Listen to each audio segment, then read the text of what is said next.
Hola, bon dia. Comencem. Benvingudes. Dafni, give me just a couple of minutes to introduce in Catalan and then we'll move to English, right?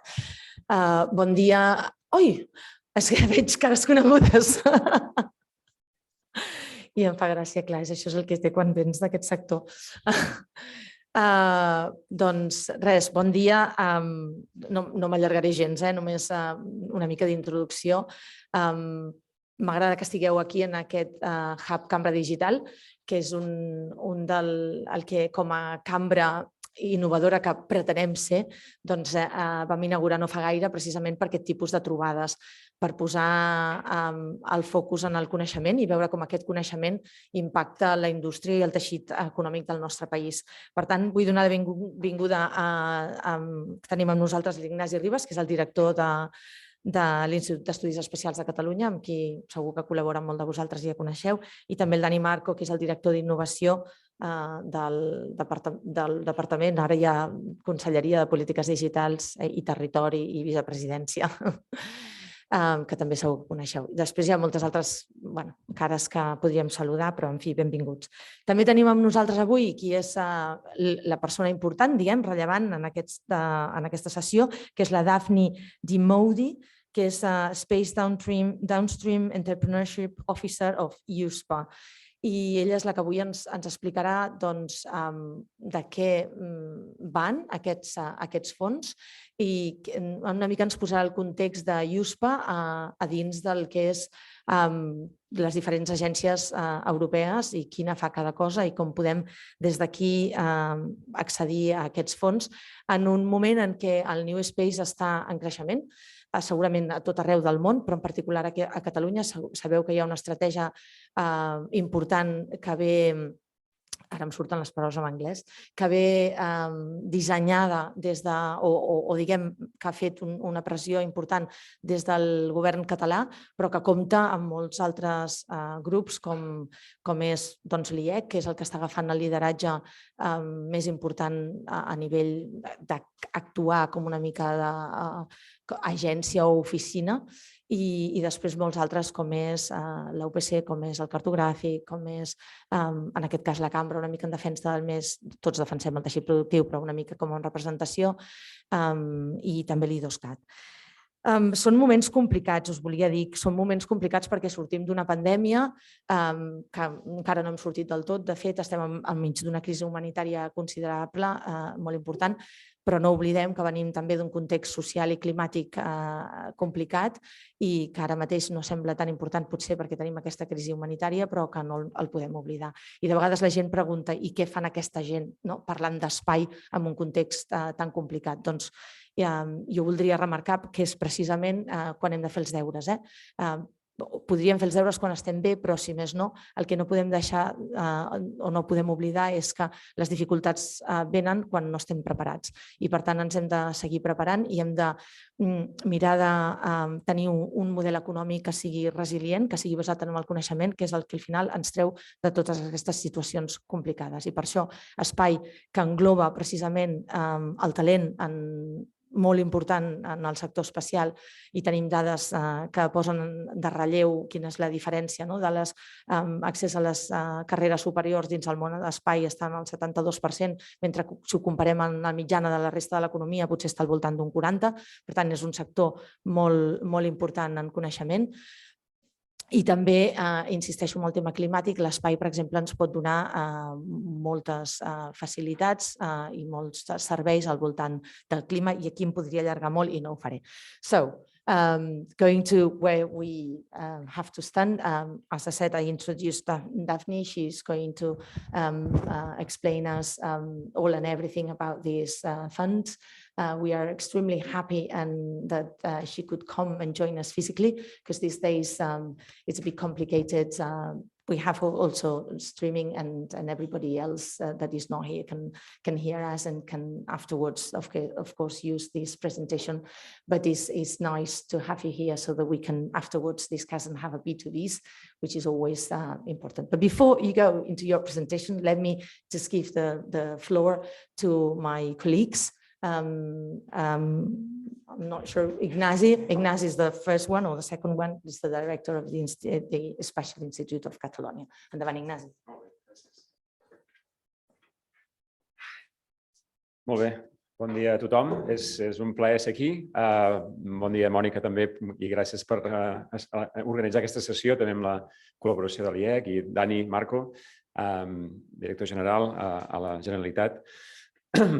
Well, Dafni, it's a pleasure to welcome you here. As Mònica said, I'm the director of the Institute of Space Studies of Catalonia, and we are helping the Catalan government to implement the new space strategy here.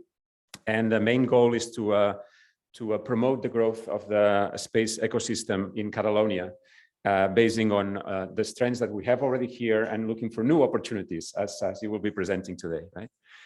So I think it's worth saying that Catalonia is a very powerful hub for innovation in all of Europe. There's a lot of R&D activities, and it's ranked very high in many rankings here in terms of R&D jobs. We are developing new projects also in the Industry 4.0 sector and revolutionizing the digitalization and manufacturing processes. So this means that some of the industrial clusters that are in Catalonia are actually leading in the world market, and they're strongly involved in the new technologies challenges throughout. The other big element here is talent, right? We talked about before about talent and the universities. Catalonia has more than 1,000 university degrees, actually, and almost 250,000 university students, which means that we produce a lot of talent that we discuss that we export into many places. And the idea is also to give opportunities to this talent to stay around if they wish so. And also in terms of research, we are quite outstanding, I would say, in the overall landscape. Catalonia has about 0.1% of the world population, and we produce about 1% of the scientific publications. And actually, it's 3.7% of the EU 28 production.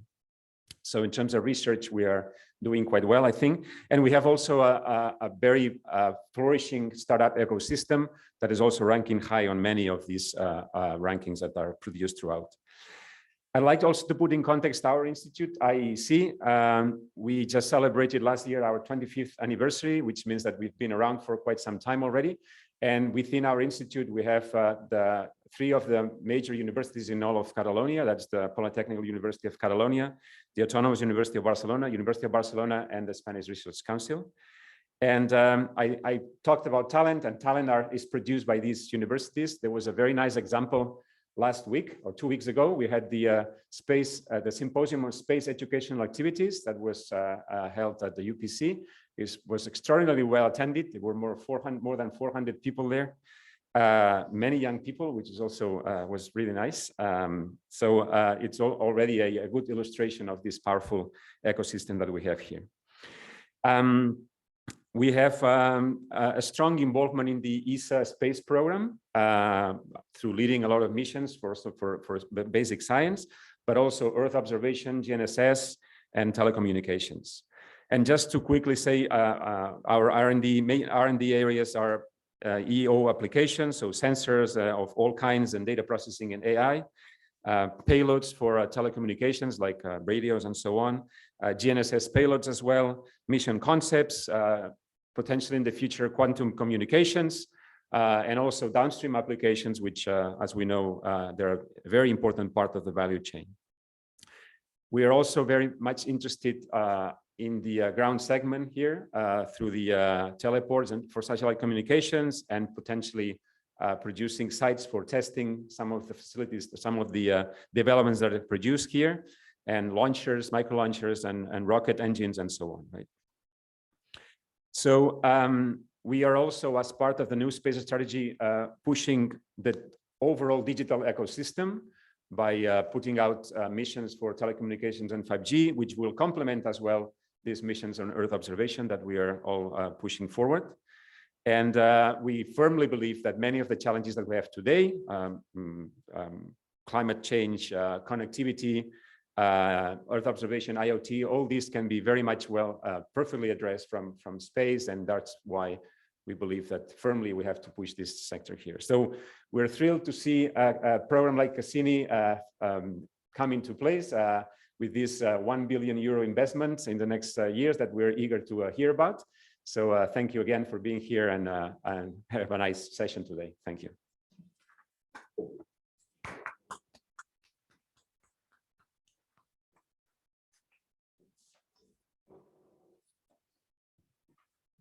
Molt bon dia a tots i totes, presidenta de la Cambra de Comerç de Barcelona, director de l'Institut d'Estudis Espacials de Catalunya. Ms. Dafni Dimoudi, thank you very much for being here and share with us and with our Catalan companies the investment opportunities of the Cassini Space Entrepreneur Initiative. Investments are essential for the growth of companies. And from the Government of Catalonia, we have a clear commitment to boost and develop this industry here. And our objectives are totally aligned. Thank you very much for being here. On October 2020, the Government of Catalonia approved the strategy, the new space strategy for Catalonia to develop this new space economy that merge the capabilities of the digital technologies with space technologies and provide a democratization of these technologies to small, medium companies or regions like Catalonia. From Catalonia, we have the capabilities, the talent, the skills, and the companies that can be a leading role in this new economy. According to a study that we developed together with the Chamber of Commerce of Barcelona, there are almost 100 companies in the space sector with 800 million euros. And specifically focus on new space, we have 56 companies with 143 million euros.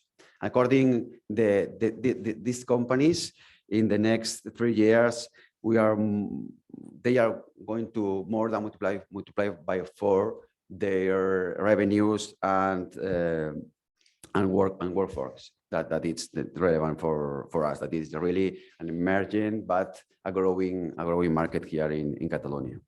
For us, supporting these companies, the entrepreneurship and the development of the companies, it's one of our main priorities.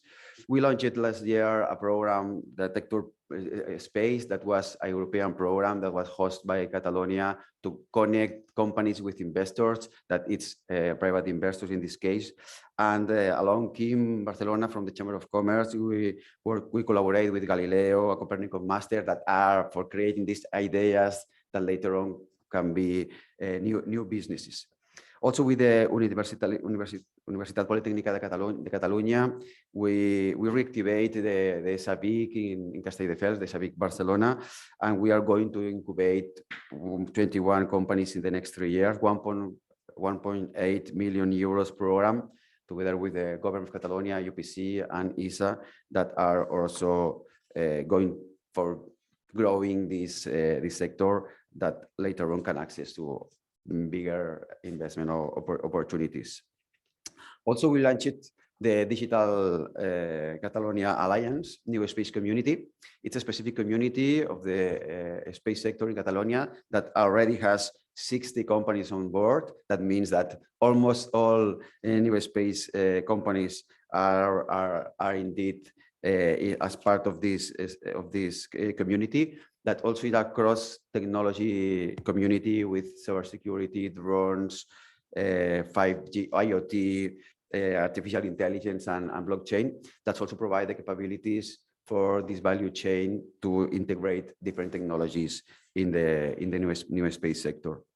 The main objective of this initiative is that Catalonia becomes or will be not only consumers, not only users of this kind of technology, to have sovereignty of technology and provide from Catalonia to the world these new services. Since we launched the strategy in October 2020, the Government of Catalonia, and specifically the Ministry of the Vice Presidency and Digital Policies, has allocated 12 million euros. And for different activities, Ignasi has talked about the nanosatellite mission in IoT and Earth observations, research and innovation in specific areas, the construction of the data platform from the government that will provide also opened data from our satellites to the private sector, the teleport ground station in Montsec, a specific spaceport and testing facility for motor engine for rockets in Airport of Guaira, and many other activities related to talent, building ecosystems, and some hubs here in Catalonia. And Institut d'Estudis Espacials de Catalunya it's main driving force for structure this sector to be a direct relationship for our companies, but also other entities are part of our core governance, like the Barcelona Chamber of Commerce, I2CAT Foundation, and the Cartography and Geological Institute of Catalonia. We are working all different institutions together with strong collaboration and direct contact with the companies that are here today. Thank you very much for being here, for being part of this new space ecosystem, and to help us also to learn more about how we can provide you better services, better ways to grow.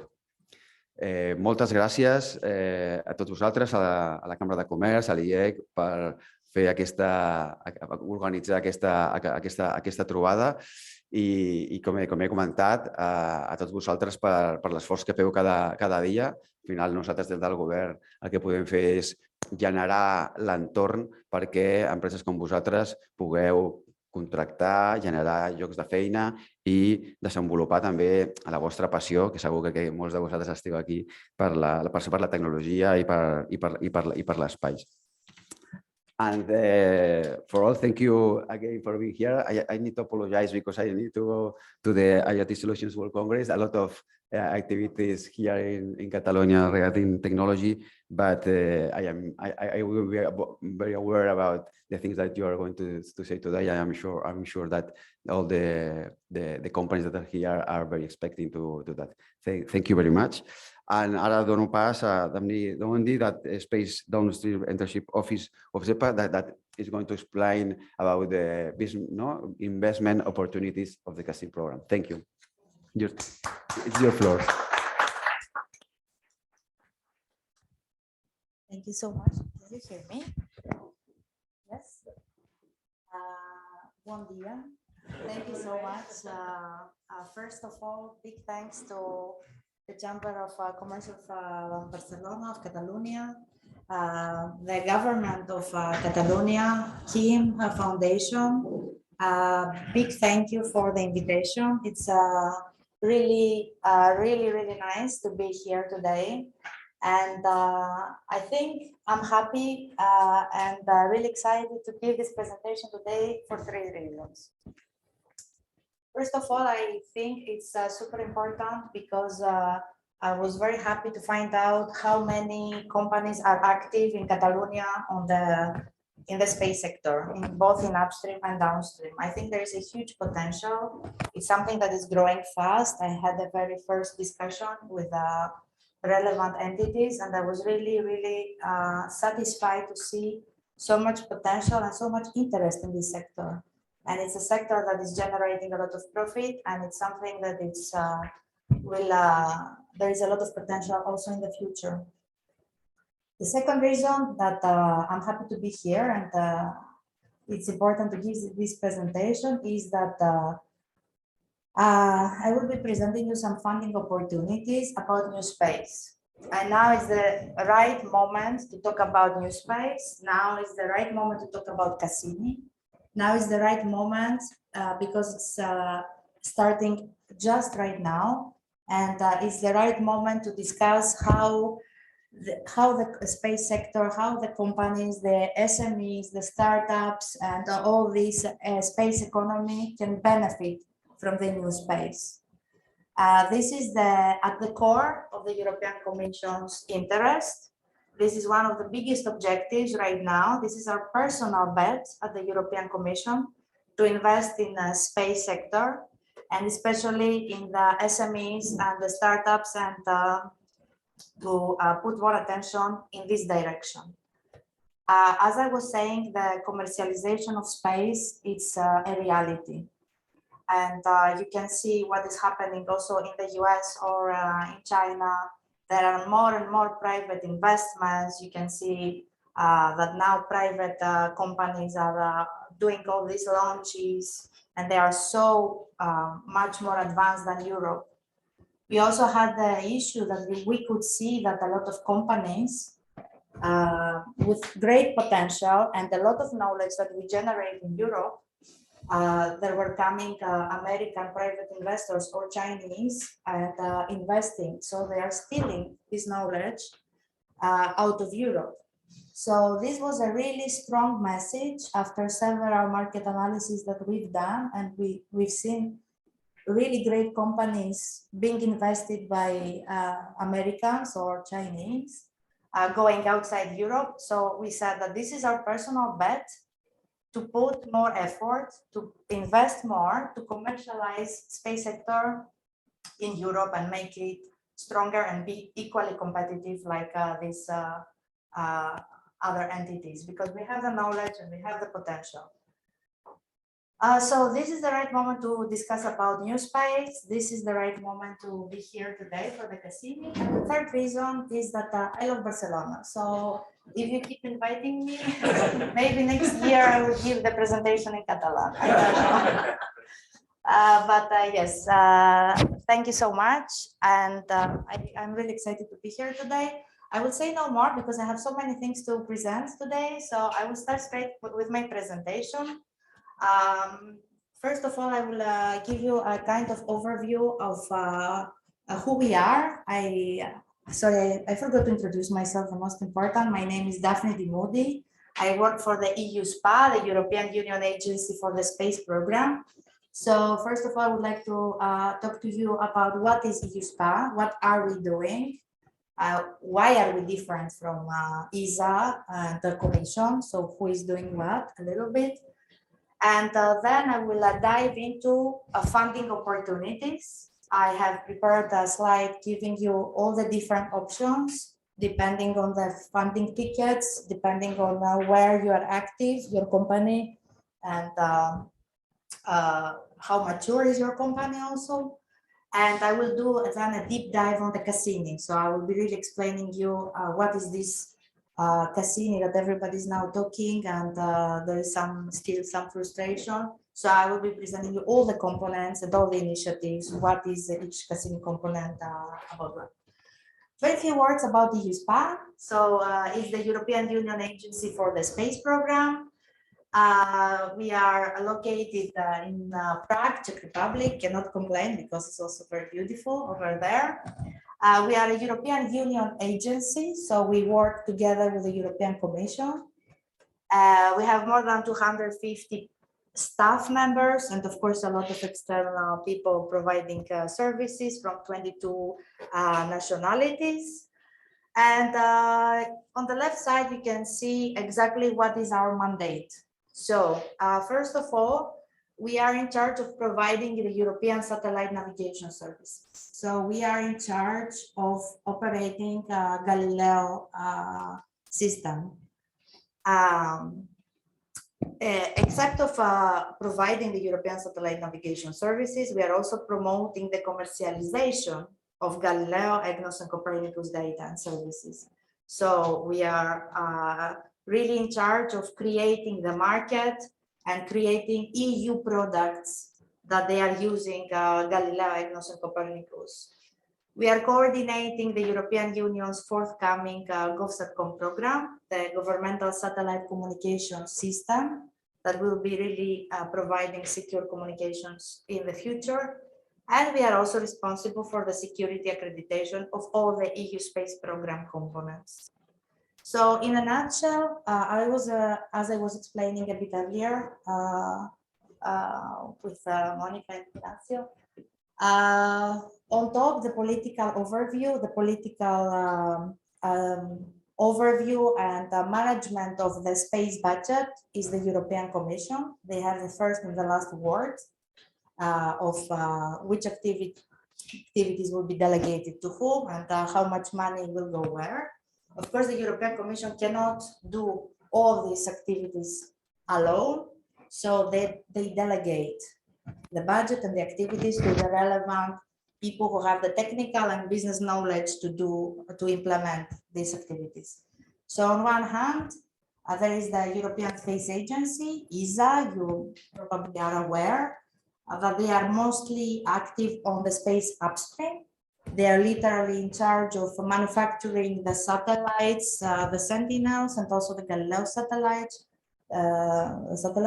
They're in charge of doing the launches and making sure that the constellations are fully operative and everything is in place. And on the other hand, the EUSPA, as previously explaining, we take over afterwards in order to operate the Galileo system, in order to operate also EGNOS and make sure that EGNOS is providing services over Europe. And we are also in charge of Copernicus and the market uptake of Copernicus system, and of course the security of all the systems, because security is of paramount importance when you are dealing with space. So this is just to put in a context of how we work together with the European Commission and ESA. As I was saying, with this new space regulation that was endorsed in 2021, our mandate at the EUSPA got extended. So space data is now at the heart of a technological revolution. This is at the core of our mission. And you can see that all EU space activities are now under one umbrella. I already talked about the sub activities, but I will go through once again. So we are operating Galileo. You are probably all aware of what is Galileo, what we do. It's the global satellite navigation positioning system. It's really robust, it's really competitive. We really do very, very well. We can really be proud to compare ourselves to GPS and Beidou and GLONASS because we are providing really good accuracies, and it's really robust. And this is an EU civil system in comparison to the other ones. The EGNOS, which is the European augmentation system of GPS, it makes the navigation signals more accurate and reliable. It's of course a system really much needed, especially in applications where they need a lot of accuracy, like in aviation or in maritime. So we are also operating EGNOS system. Copernicus, everybody is aware of Copernicus, the Earth observation system of Europe, which is in charge of, it's the, we like to call it the space eye on Earth. So we are monitoring the Earth from space and based on satellite and in situ data. And we are proud also to say that it's the #1 world provider of space data and information. We did really well, so the European provider is the best. We are currently building the GovSatCom for secure satellite communications for EU governmental actors, that they will be able to deliver rapid support over crisis areas. We've seen several cases recently where we had the wildfires in my home country in Greece, or last summer in Germany, where there is devastating floods. And of course, the first thing you do in such a crisis is that you shut down the local telecommunications providers. So GovSatCom is something really needed, and Europe also took the lead on this. And we are building a very promising and forthcoming secure system. And several other activities that they are under negotiation. I cannot tell much now, but it concerns the SSA, situational space awareness, that they are currently into negotiation, but they will be under this common umbrella as well. So this is just very few words about us and what we do. And now I like this slide because I will get straight to the point. So I like this slide because it's really summarizing in once all the opportunities for space downstream for this ongoing period. Because we at the Commission, we always talk about financial perspectives. So it's always divided in years. And now we are in the financial perspective of 2021 to 2027. So whatever I will say today, it's for this period of years, basically. Also today I will be mainly talking about space downstream, because this is the area where we are active at the EUSPA. Of course, there are also opportunities for the space upstream, but these are managed by a different entity, mainly ESA and the European Commission. So today I will be really focusing on the space downstream. I will be happy to take any questions if I can address, but it's a little bit out of my league, the space upstream, so yes. So here you can see, as I said, in this slide, you see all the support given to the space sector. And on the left hand, you can see, first of all, that there are initiatives that they are dedicated to space support, that they are really budget and programs that they are dedicated to space companies. Each doing different stuff and each addressing to different company size or maturity. And now I will go through quickly one by one to explain you. Of course, these slides will be shared with you afterwards, and I have put even the links, so you can really take the time to go through and click on the links. There are all the application dates and where you can apply, what are the cutoff dates, the budget allocated, and so on. So you can have the links afterwards. So starting from Horizon Europe, I think that everybody's familiar with Horizon in this room.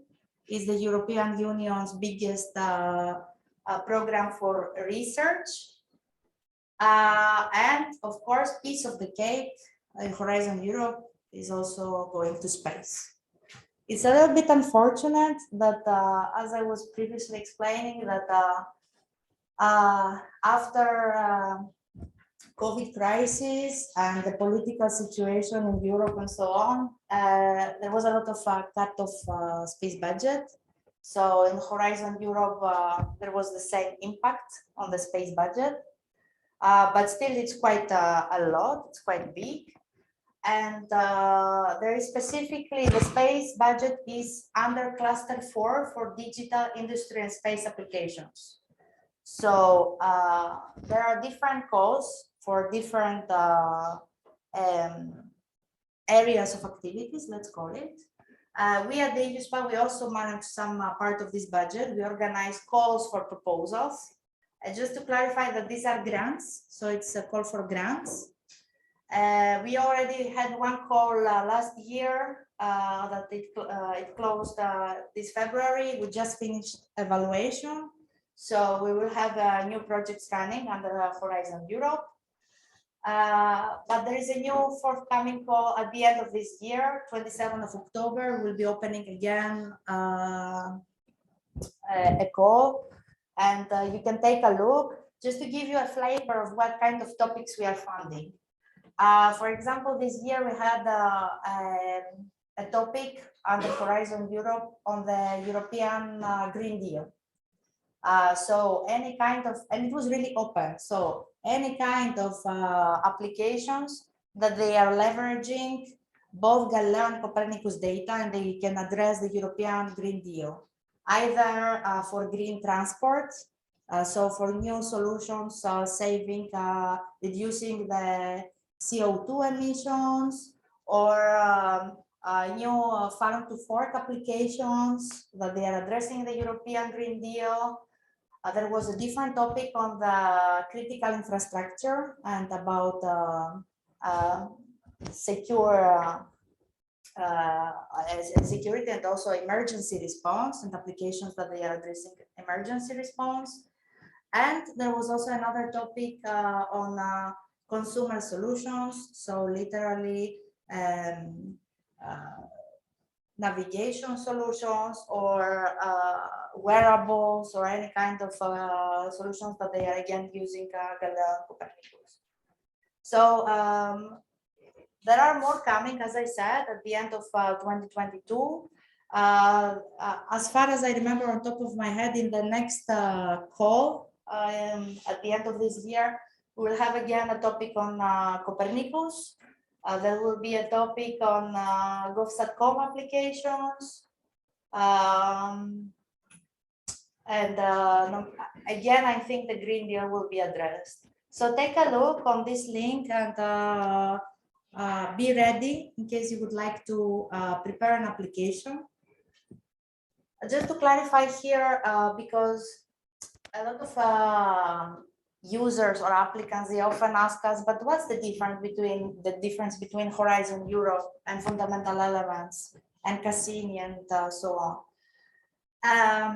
So just to put it in a context, Horizon Europe is really a research program. So it's like addressing companies that they are at the early stage of a solution and they want to take it into the market. So it's like really addressing research. And in order to apply, you need a consortium. So if you are a startup with your own idea and you want to scale up, Horizon Europe is not the perfect instrument, I would say. We also say, it's my personal opinion, I don't want to discourage anyone, but it requires, it has a lot of paperwork. Normally, in order to prepare a Horizon Europe application, it takes a lot of time and energy, and sometimes this can be a little bit discouraging for a small startup or a small SME to find the partners and to go through all this. As I said, this is not to discourage anyone, but Horizon Europe is a research program.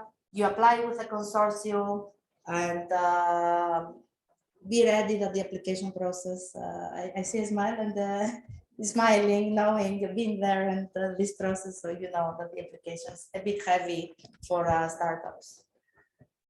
Then we have another program. I am going to the second box, which is called Fundamental Elements. This is a program, another research program, but this time it's entirely managed by the EUSPA.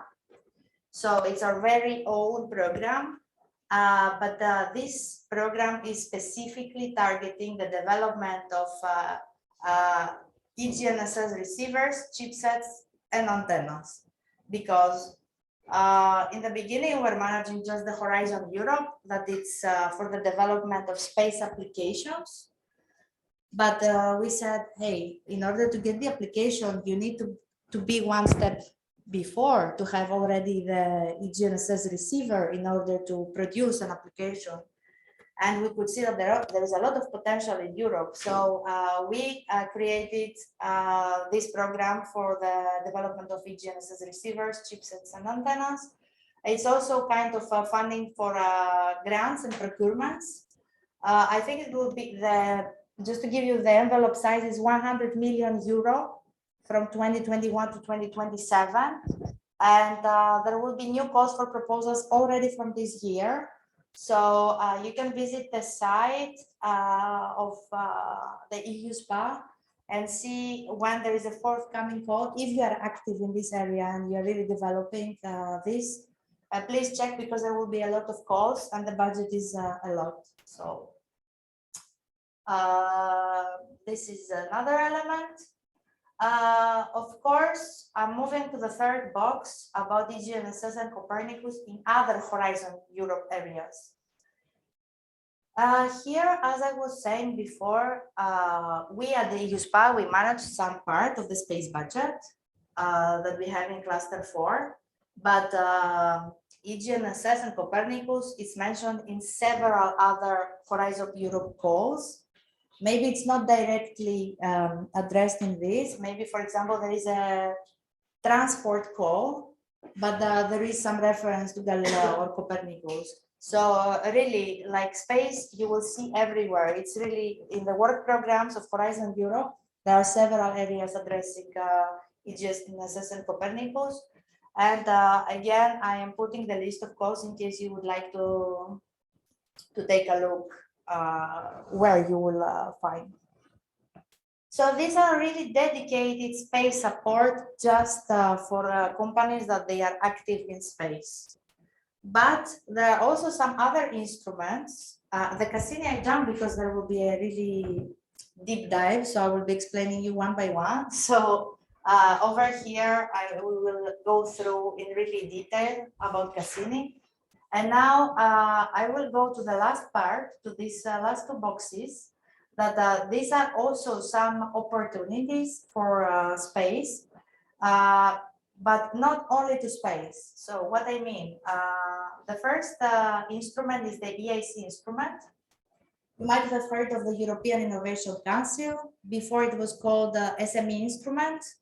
It was now evolved to European Innovation Council. So it's managed by the EUSPA colleagues, another EU agency. And what is EIC doing? EIC, it's an instrument open only to SMEs and startups. And this is important to understand because yes, Horizon Europe is open also to startups and SMEs, but there you have to fight with the big industry players. And sometimes that's why I'm saying that it's a little bit heavy because the competition is huge.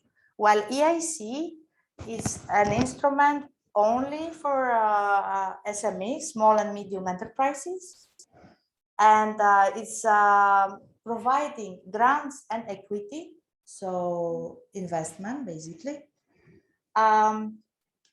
to really to companies or solutions that they are very disruptive and they are not bankable. They are really risky for private investment. So European Union is taking this risk to invest some money to some companies, small companies that they have great potential, but they are really risky for investment.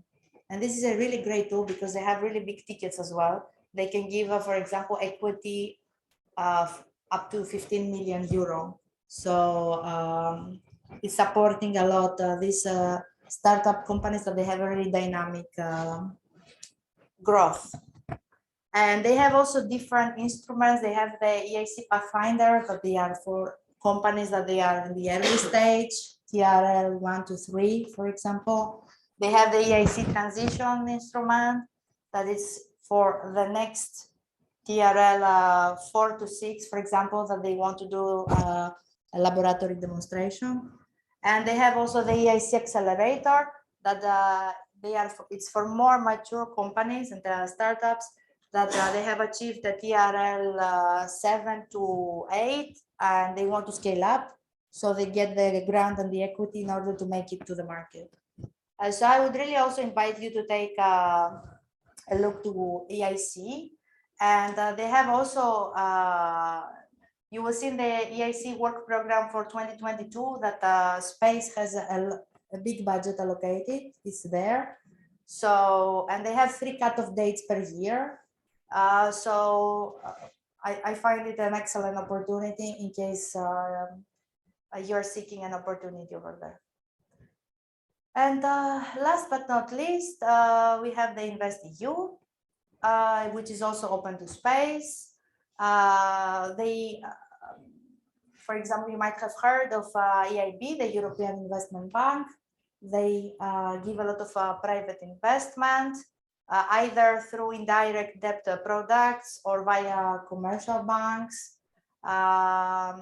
So they give funding in terms of loans.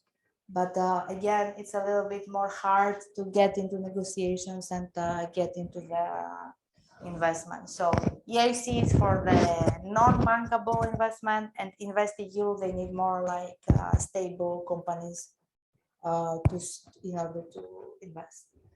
So this is just a summary of the instruments, and I would really invite you to take the opportunity and click one by one the links in order to get more. information and details, because I could talk forever because there are so many, but we agreed that today we'll be focusing on Cassini, basically. So what is Cassini? Why we talk about Cassini and this initiative, and why it comes now? What is new space? So I already made an introduction. What is the Commission's objective and why is important, why it's to our interest now to get there. Because we could see that there is a lot of interest and a lot of potential in Europe, and not a lot of knowledge and a lot of growth. We've done also a lot of market analysis, and we can see that the space is has a huge turnover of money. So Commission decided to boost further space entrepreneurship and tailor, allocate some budget and efforts to the needs of Europe's new space industry. As I was saying before, there is now a new industry setup. There are not only the big players that we know in the space sector. It's not only Thales or Airbus or all these giants out there, but there is a new industry setup. There is a lot of potential coming from the SMEs and startups. And Cassini is doing exactly this role. It's allowing new entrants into the market. It's injecting competition into the market. It's also creating new markets because it's injecting this competition, and it's also stimulating new private investment. So really, startups are the backbone of the economy, and these new entrants, and by creating competition and creating new positions and new staff and new employees, you are also creating a new market setup. So the Cassini, this program will be running from 2021 up to 2027. And as we were previously mentioning, it's an initiative only for SMEs and startups that they are active in the space sector. So here you see the small components within Cassini, because Cassini is a multidimensional tool. It's not only one thing, but there are different tools for different players. There are tools for the companies, but also tools for investors, and how to bring these together with the matchmaking, for example. So now I will be going through one box after the other one and explain you what we target with this. First of all, I like also this slide because it explains the rationale why we created these tools. So first of all, we needed a tool that will incentivize new ideas.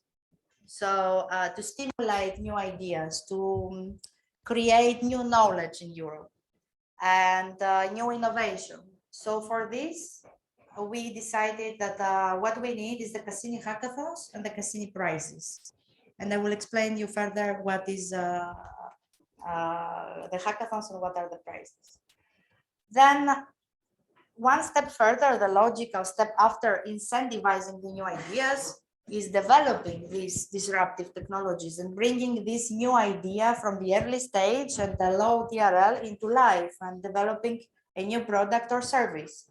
So for developing these technologies, and in order to fill this gap, as we previously mentioned, we have the EIC, the European Innovation Council, and Horizon Europe in order to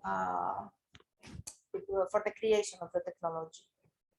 And once you have the technology in place and you really want to grow and scale up, for the expansion and growth, that they are the next logical steps in the innovation cycle, if we want to call it like this, is how to increase the number of venture capital funds that they are on space. And for this, we created the Cassini Seed and Growth Funding Facility. which is the biggest envelope in this Cassini pot, budget pot, but also connecting the VCs with and commercial partners and the corporates with smaller players, with the SMEs. And for this is the Cassini matchmaking that brings together the space investors with the space companies. So every component has a rationale behind. And this is there was a reason why we created all these subcomponents. Now we go one by one, starting from incentivizing new ideas. We have the Cassini hackathons and mentoring. This started already last year, and we are organizing the Cassini hackathons. We are running as EUSPA this initiative. This is a setup of 6 hackathons. And just to clarify that the hackathons are targeting is open to everyone, of course.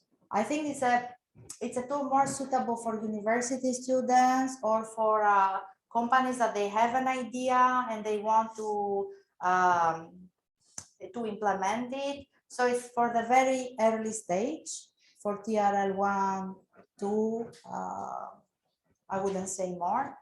And it gives a really small budget just to start your idea. I think the ticket is around 10,000 euros. So we are organizing these 6 hackathons into this period of 2021 to 2023.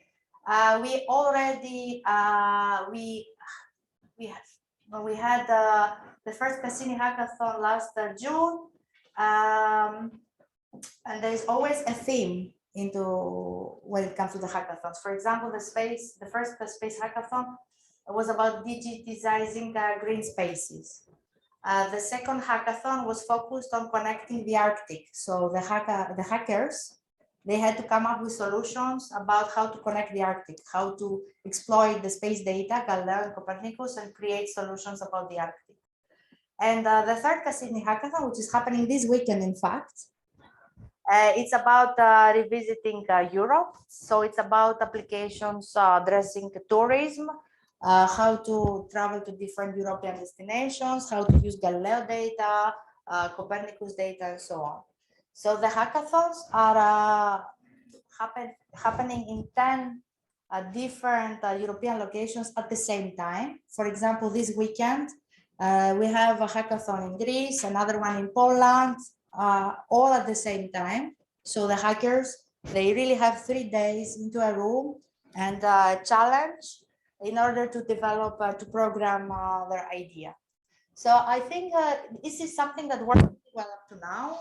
We managed to really foster to create a new generation of entrepreneurs, because we could see that something that started from a hackathon, now they are really companies. So it's something that works well. And just to let you know that, as I said, the third Cassini hackathon is happening this weekend, but there will be a 4th Cassini hackathon on 3rd to 5th of November. And the venues of the hackathons are being decided now. So maybe Catalonia can be the next destination that will organize a hackathon, just saying that could be nice since there's a lot of interest.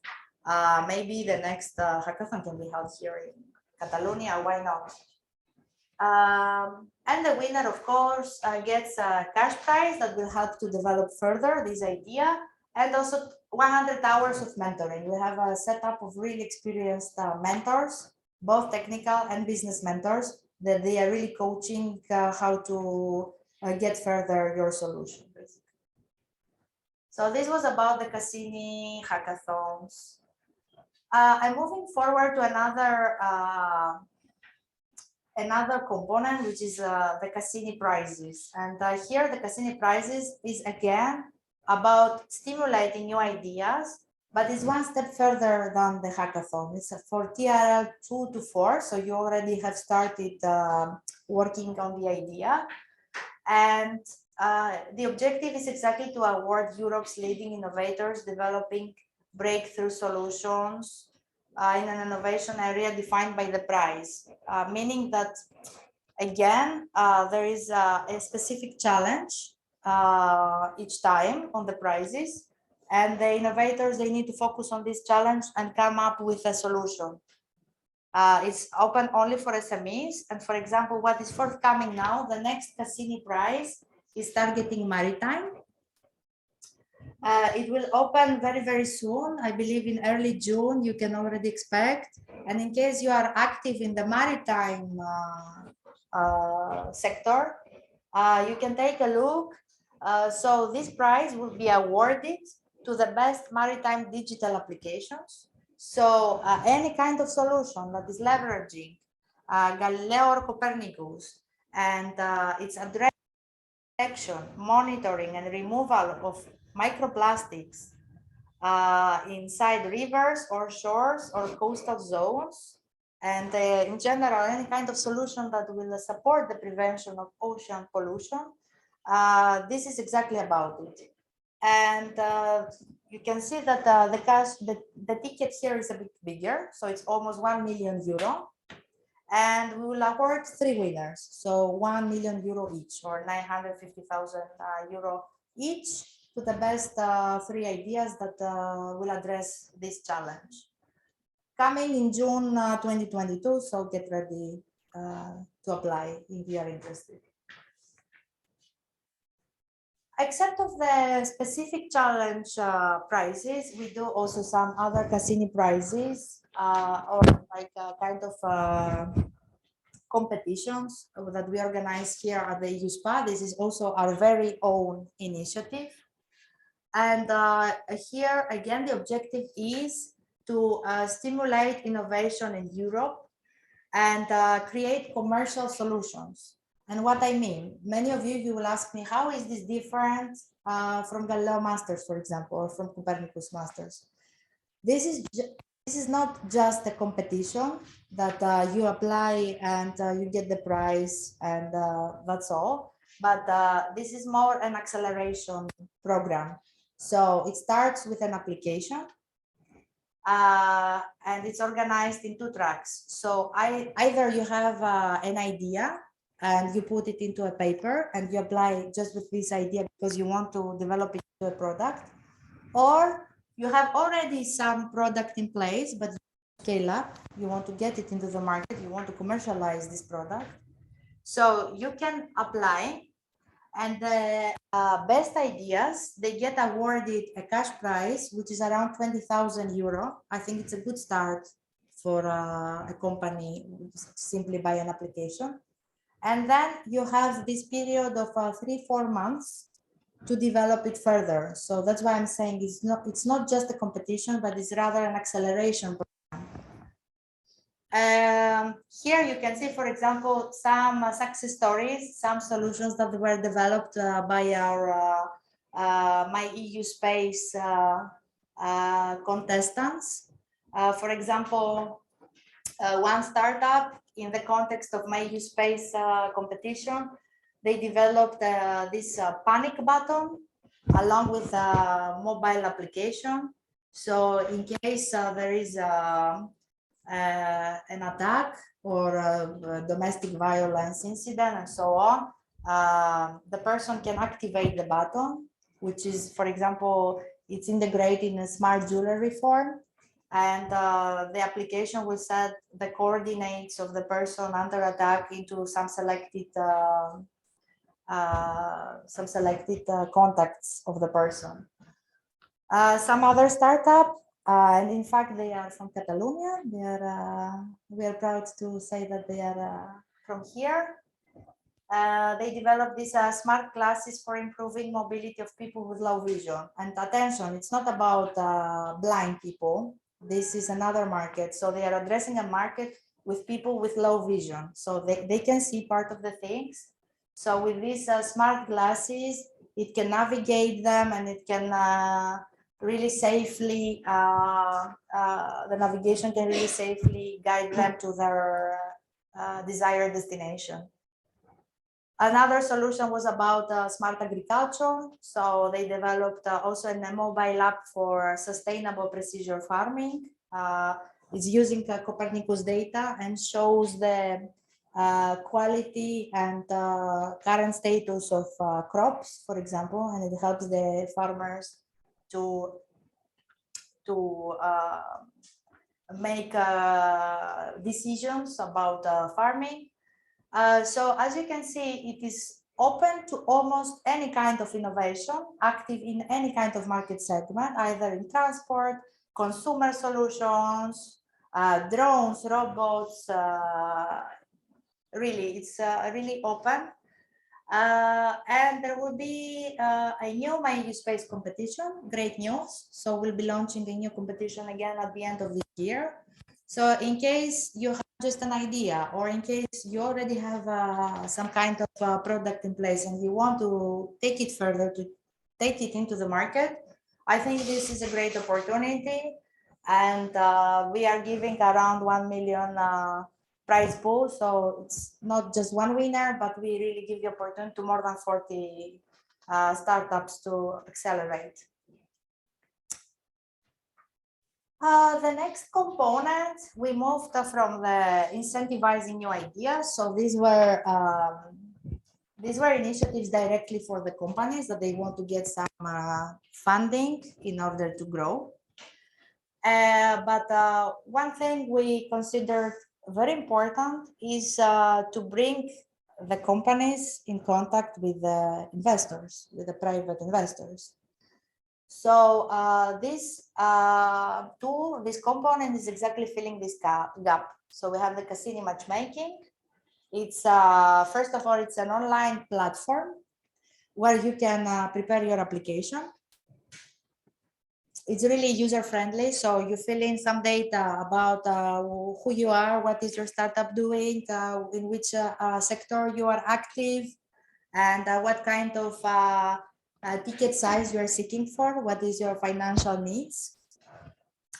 But on the other hand, also investors are filling in their data, so they can express what kind of companies are interesting for them and what they are seeking to invest to. And but also large corporations can apply, because sometimes large corporations, they want to inject some smaller companies inside to create new innovation and to create some healthy competition, let's call it.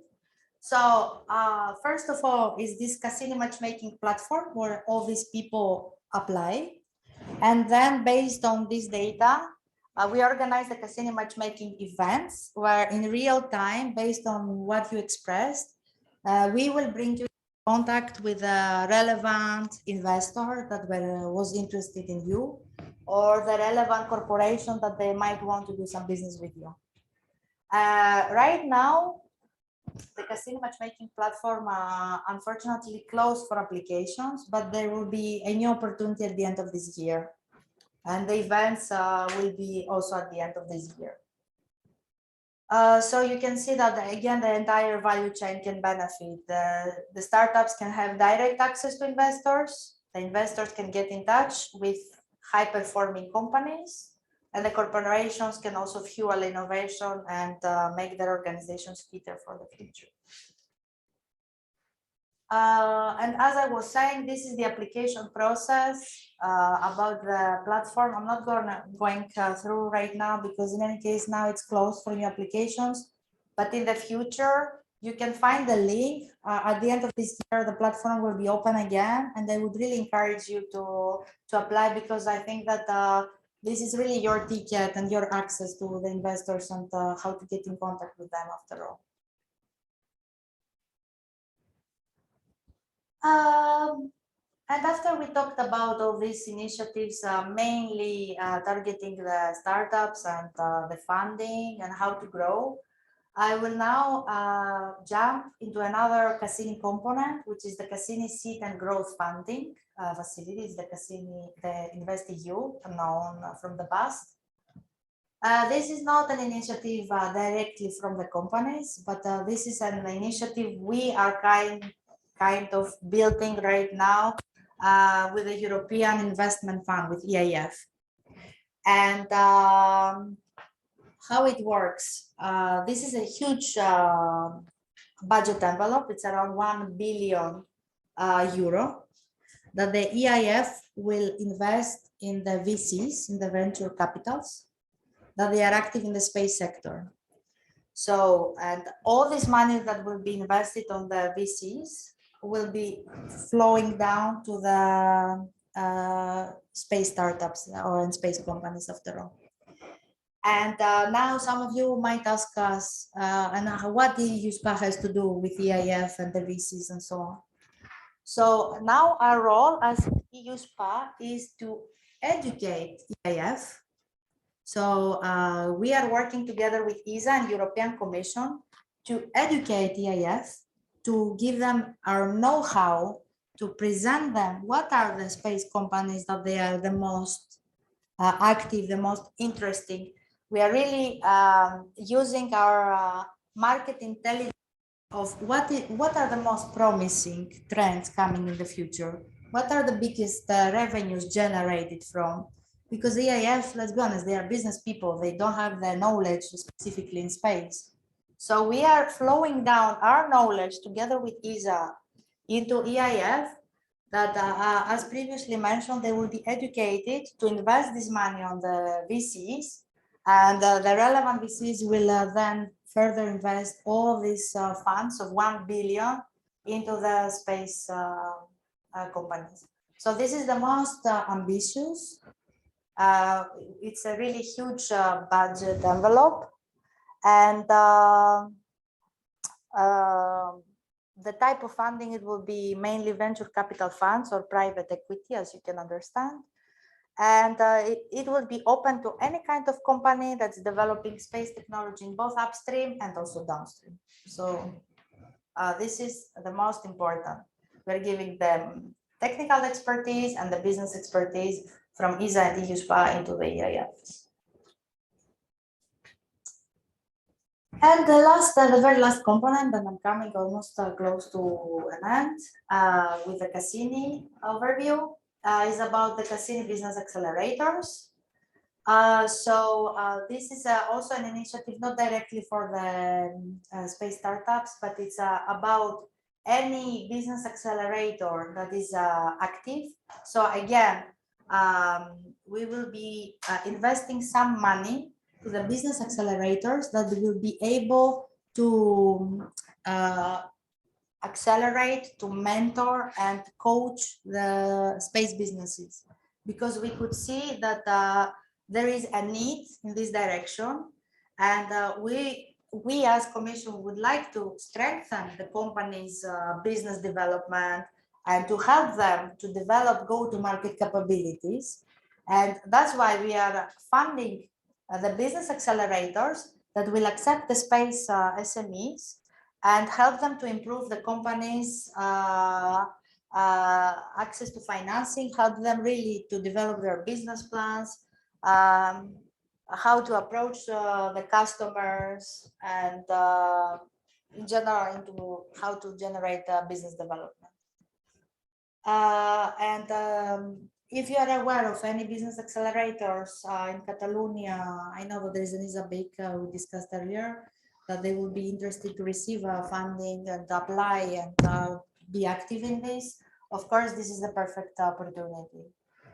That's why I was saying that Cassini is a really multi-dimensional instrument, that we have opportunities for the companies directly, we have opportunities for the VCs directly, and we have opportunities also for the business accelerators. So we are funding the entire value chain. So we are really strengthening all the capacity, all the knowledge, and all the competence.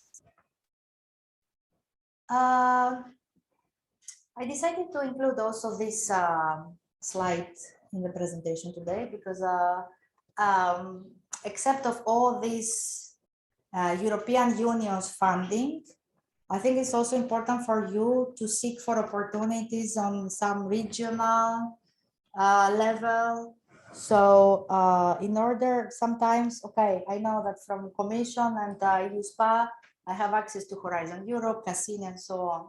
But what other funding is available to my country? So there are these links that you can really filter by country, region, what kind of funding you need, what ticket size, how mature is your company, early stage or scaling up, and so on, what industry sector you are active to. And if you click there, I think it's really important to find also the regional opportunities for you, and I would really encourage you to check these links.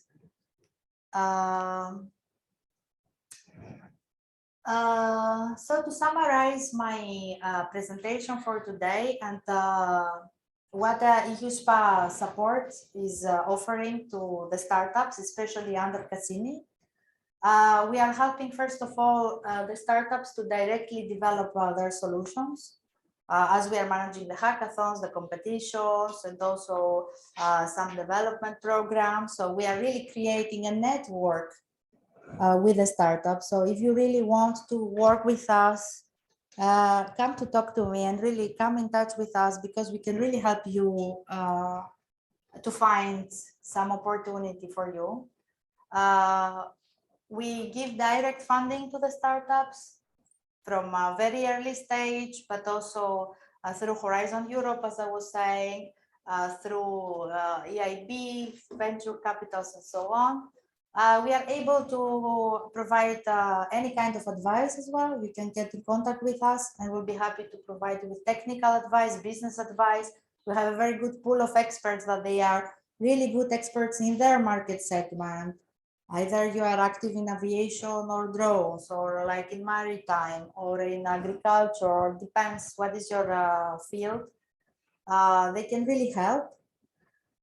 And we will also provide you with the necessary contacts. So in case you want to get some contacts with industry or with some investor or some networking events, this is what we can help you with. Last slide, I promise. I would really like to also encourage you to download the EUSPA's Earth Observation and GNSS Market Report. This is one of the core activities we do at the EUSPA. Saying our mission is really to, our mandate is about the market uptake of GNSS and Earth observation. So what we do, how we build this market intelligence. In this market report, you will find all the data and all this info on what are the most promising applications, what are the market trends coming in the future. We are quoting companies that they are the best in their field. We are quoting revenues generated by the market segment, and also what will be the future turnover. So it's really like the market intelligence with concrete numbers and financial data, but also like estimation of the next trends coming. It's for free, so you can all just click on this link and download it. And I think that it will really help you to find excellent information, especially if you're active in this industry. It will help you build better your idea and your company. It's giving really in-depth analysis of market segments and general overview of really a lot of things. So really check it out. And this was the last slide, as I mentioned. I will be really happy to meet you all and talk to you. And as I was saying, if we don't talk today, please go through the slides, take all the relevant links, whatever you believe that is relevant for you, check it out. You will find all the dates and budget and so on. And of course, you can also now contact me directly any moment, and I will be really happy to get in contact with you. And you can be part of our network. We are working with the EUSPA. Thank you so much for the attention.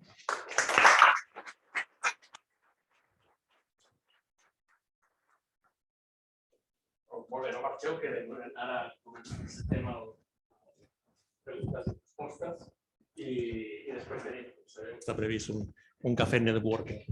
Let's start with the question and answers, so we can share this space.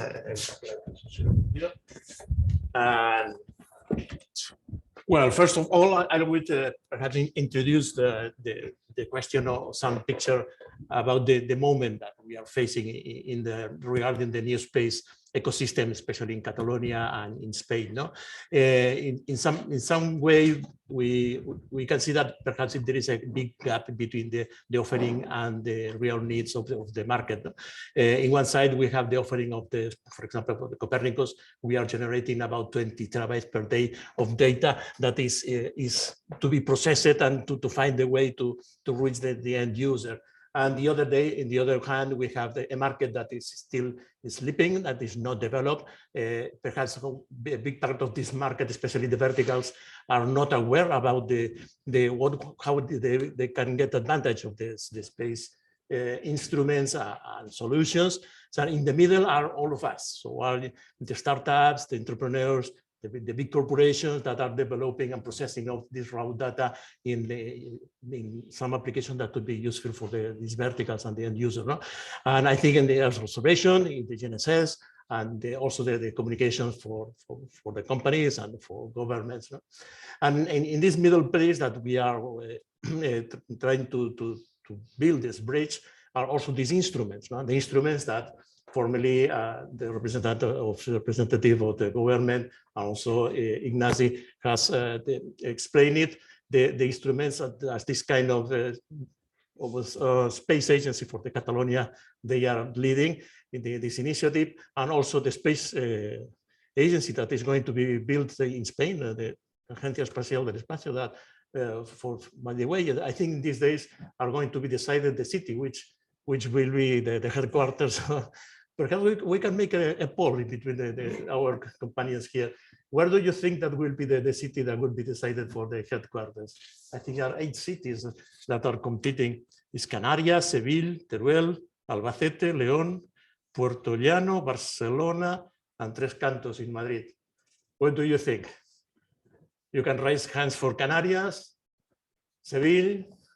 Seville has many numbers, no? Teruel, Albacete.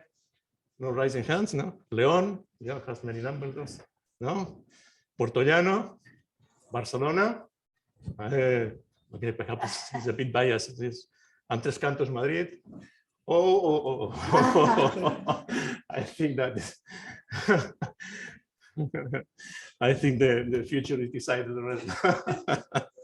For sure. Okay, I expect we are lucky. Perhaps we can get some numbers. Okay, so. I think in the following weeks we are going to have some news about that now. Okay, we expect. So, but the important is that we are working on all of us in using in these different instruments, and especially Cassini, because it's not only money; it's a lot of synergies that are going to be developed under the Cassini initiative as an instrument. No, as you have. Thank you so much for raising this. I have a small remark because this is what you're saying is very important, because. I think there is by tradition some kind of misunderstanding when it comes to space upstream and space downstream, because most people think that space is just what's happening up there. Yeah. Basically, when we talk about space, it's about micro launchers and nano satellites and such kind of activities. And sometimes, as you said, some companies, especially verticals, probably they're even making use of space data and they are not realizing. Really? So it's important to say that there are, just to quote, that there are now 2 billion mobile phones using Galileo, and most people they have Galileo on their phone and they don't even know. It's the same happening with the companies, that most probably in their solutions they are using space data and they are not even aware. And this is why we need to raise awareness, because these companies might be eligible for funding if they are active and use the end users, especially programs. Yes, we have to stress the market uptake and to educate the market. I remember many years ago when I was trying to convince those vertical markets to start using the email And they said to me, no, we are using the fax machine that is working so well. What we don't anymore, anything else. I don't know anybody that is using email. So to whom I am going to send an email? No, just wait. So this happens with the space technologies as well. No? Okay, so let's start with a round of questions. And meanwhile, you colleagues are starting preparing your ideas. Perhaps I can start on which one I have received in advance. There is a microphone. You can ask for the colleague for the questions. Regarding the Cassini matchmaking, one of the questions has arisen is, can an entrepreneur team that has not yet configured the company participate as a future startup, or you need to have a company constituted already? Thank you very much. This is a very good question, because indeed this is important to stress out that the Cassini matchmaking initiative is open to everyone. So any kind of company or startup can apply. It's not a discriminative and it will let you apply. But of course, it's always better if you apply with a concrete idea, because then you have better chances also to attract some investor. So if you have already something in place, it's always better, because the more advanced you are, the better chances you have to receive interest from the VC or the large corporations. But of course, as I said, it's open to everyone. Either you have an idea or not, but you increase your chances the more mature you get. Even as an individual or not, perhaps you need to have constituted a company formally. You have to have an established company. Okay, yes, this is a minimum. It's a minimum. You need to be established in Europe. This is another eligibility criteria. So you need to have an established company somewhere in EU, and but the maturity level and there are no other discriminatory factors. Right. Anyone can apply. Oh, nice. Okay, so let's start with them. Yes, so it's a question here, lady. Hello, I'm Laura from Berlin. My question is about the fundamental events program that you said that is going to be open this year. My question is about if there is any tentative data of open and close the call, and what's the success rate of this program? I'm not sure I can address these questions.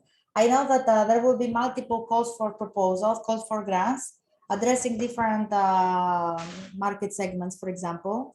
I know that first the call is coming in June already now, and everything is published on the EUSPA website. I provided the link, so please check regularly. I would also encourage you to register in the EUSPA newsletter, because every second week we are releasing an EUSPA newsletter with the most important calls or events happening and so on. So normally we also announce in the newsletter. And regarding the success rate, it's quite good, to be honest. Like 50%, I would say, from what I can recall on top of my head right now. Because there are a lot of companies active in this sector on the development of receivers and chipsets and antennas, but there is also a lot of budget. So the success rate is good. So if you prepare a really good application, I think that the success is granted. Questions? Another one?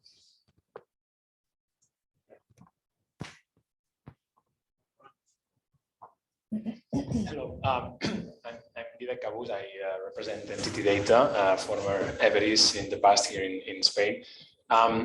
Large IT corporation.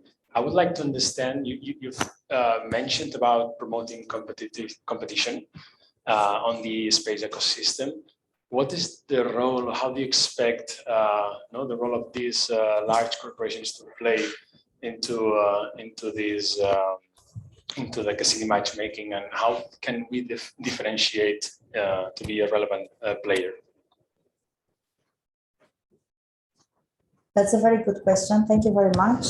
I will reply with a concrete example. For like in the past, there were some heavy, big industry and some big European players that, as I said, they were generating solutions or applications. And we were missing the European receiver, EGNSS receiver. And we were importing, for example, they were using at the end Chinese receivers in order to create some solution in Europe. And this is exactly why we decided that this is not acceptable. And ever since we created this fundamental elements program and we started promoting, there were more businesses created that they are really active now. And they're really good companies, European SMEs, that they are really competitive and they have this know-how and they are generating these European receivers, for example, now that they are cooperating with the large corporations. Still, they are not part of the corporation. They can still keep their smaller business and be active on an SME level. But in this, like they are injecting, as I said, competition. They are creating like a bigger ecosystem, larger solution with an EU signature. Like, so this is like we are creating, we are keeping the knowledge in Europe, and by injecting competition, we are creating more smaller European companies that they generate more profit and they work well with bigger industry. So we have the whole EU ecosystem kept inside Europe. I don't know if this answers your question. Thank you. Perhaps could be also for security strategy also, no? As well. Having the key of the technology in-house and not from foreign countries. No? Of course, of course. It's like so many actors. As I said, we are building all this, we are investing all this money in order to keep the knowledge and strengthen the EU offer in space. And also for the shortage of the raw materials of silicon, the chips. As well. Yeah, interesting. There's another question. Thank you, Dafni. From the Institute of Space Studies of Catalonia. Is there a connection between the business incubation centers of ESA with the Cassini program?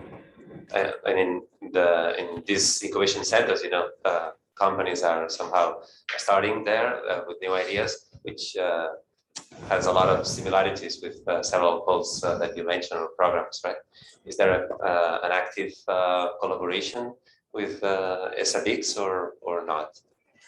We are trying to create now the synergy with them, the cooperation. And for example, the ESABICs, they can apply for the Cassini business accelerators in order to be officially part. Of course, they can unofficially accelerate always companies that they are part of the Cassini initiative and so on.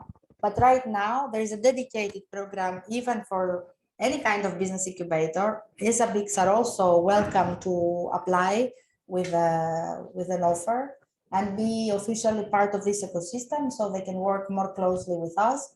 But of course, like we also cooperate on a more institutional level. We work together with ESABICs.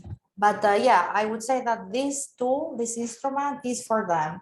And right now, the call for tenders for the business accelerators is open. So since you have ESABIC in Catalonia, I would really encourage them to apply and let them know about this initiative so they can officially be part of the Cassini family, let's call it. Thank you. Meanwhile, I have another one. This one is regarding the Cassini hackathons and mentoring services, because the online info sessions and workshops are already over now. Are new sessions planned in the near future? The first part of the question, and the other, how Spain can become a local hub and be part of the list. We have seen Poland, Portugal, and many others, but Spain is not yet there. How we can start that? This is the perfect moment. Yeah, so if Catalonia would like be aware. To be part of the next Cassini hackathon as an organizer, I think it would be a great opportunity because you can really gather all the companies that they are active in this region and they can apply and participate as hackers. So now the application for the organizers will be open now in June. As I said, the next hackathon will take place at the beginning of November. So now we receive applications for all the organizers because we need first secure which will be the 10 countries and the 10 organizers. And as a second step from September, once we will have an exact schedule of the organizers and the venues, the hackathon will be open also for the hackers, so they know where they can apply.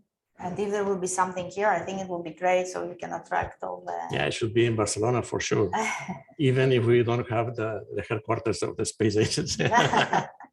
Okay, so I don't think if another one around there, this one. Yeah. So this is Ismael Colomina. The presentation was very informative. Indeed, so thanks. But you pronounced two words, which is curve, budget cuts. I don't know how much, whether these budget cuts are already applied to the current costs, which are under evaluation. Indeed, it was scary for us as well, especially when there is something that by facts is growing and there is a need of budget and so on. However, some unpredictable factors, of course, like COVID, Commission had to reprioritize some activities. The budget, for example, just to quote some numbers, I think the original budget requested was 18 billion for the entire financial perspective. And at the end, we secured 16 billion. So after all, yes, I know that 2 billion is quite a lot, but I think that it's not, it doesn't impact so much. The space downstream, I think that we secured what we wanted. So the originally negotiated budget we managed to secure for us within Horizon and Fundamental Elements and Cassini. So in this direction, I think we can say that we are safe. But yeah, it was already, the impact was already in this financial perspective from 2021 up to 2027. We asked for something more, but of course, other priorities arose in the meantime. But this shouldn't prevent any company from applying. Of course, the budget is there, and there is enough budget still for the space sector. Thank you. Okay, we have another one regarding the how to export technology or our know-how, our developments. I'm thinking on the Cassini matchmaking and other instruments that we can get. How a company can get help for reaching another markets outside the EU, because you already recognize the EU is a huge market, but outside of the world, there's another, especially in non-developed countries that are going to start from right now to consuming these services, and because they are not developed, they need and for many years because they are behind its evolution. No?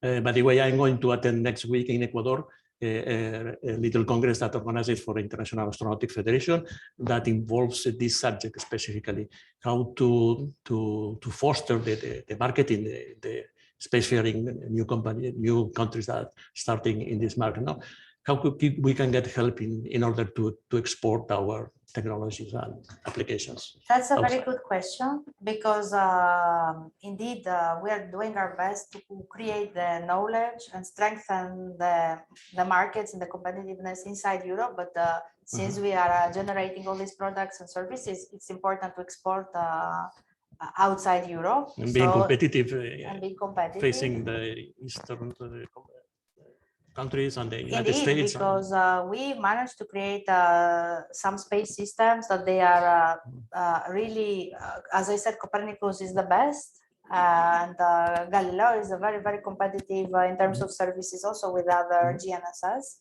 So indeed, we should do more in order to export. The European Commission and also with EUSPA, we are having some initiatives in order to export this knowledge. We are helping companies scale up in Latin America, for example. Nice. We have established there some network of entities and stakeholders that they are interested in investing, but also like helping them scale up locally in Latin America. We are also very active in Southeast Asia. We have done a lot over there, and our European companies, they managed to get there. I think the most practical advice and concrete advice to do this is the company to get in touch with us so they can be part of our network, and then through us we help them find their way, and we can tell what is the most relevant market based on this market know-how and intelligence we have. So that's why I'm encouraging all the startups to get in touch with us, because then we can help you further find the right contacts in the right continent, let's say. We have really active networks at the moment in Latin America and Southeast Asia. We are doing a lot also in Africa now that we will be extending the EGNOS coverage also in North Africa, for example. So we are active in several dimensions. And the best advice is that the companies get in direct contact with us, so we know how to help them further. That's great. Yes. Good news for the near future. Okay, perhaps another. One more. Yeah. Monica. You please give us some hints or what are the requirements to access this 1 billion? I guess it's million. Sorry,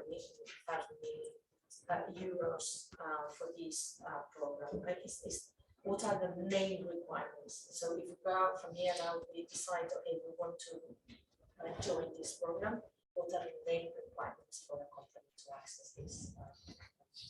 Do you refer to the Cassini facility growth, the 1 billion? Yes. So as I was saying, this is an initiative mainly for the VCs. So it's not a budget invested directly to the companies, but it's invested to the VCs that they are active in the space sector. And then the VCs are really well educated, and they are really know what are these elements that they can find in a company in order to make the investment. So as I was explaining before, the 1 billion will be invested to the VCs, and then the VCs will have all this money that they will have to, they will not keep for themselves, but they will have to float it down. But it's up to them, because like this is their job. They know better which are the investable companies. Okay. So So the key is to find now the proper VCs that they are they are active in the space sector, and they will collaborate with us, and they will get this budget to distribute it to the smaller company. Thank you. Okay, some more questions. Yeah.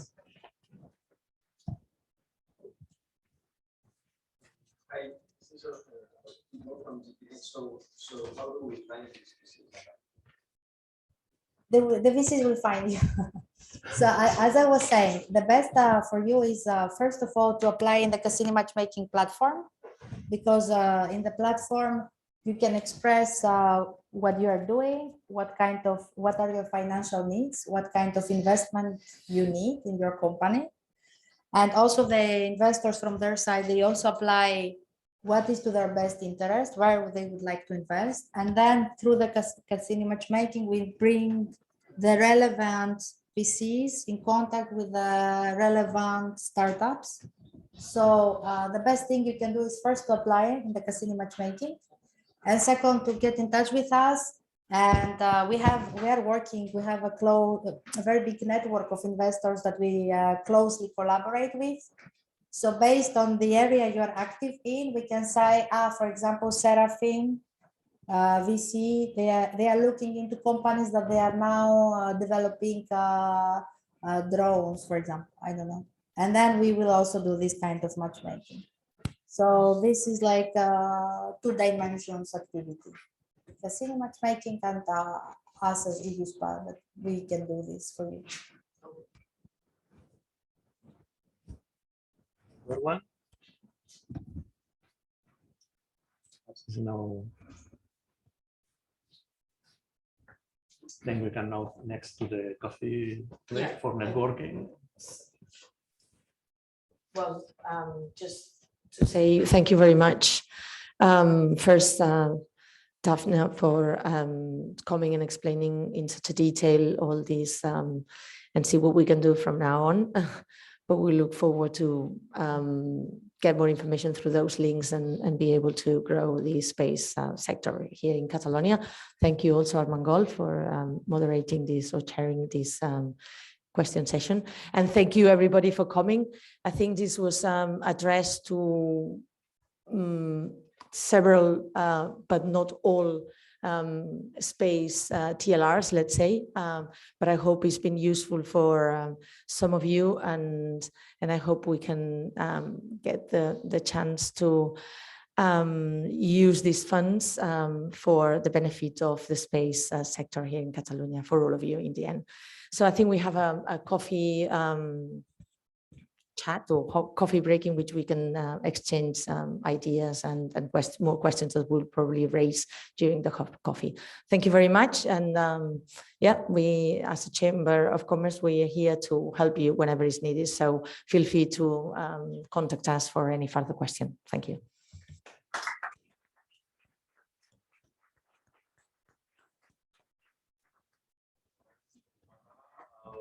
Tener un café networking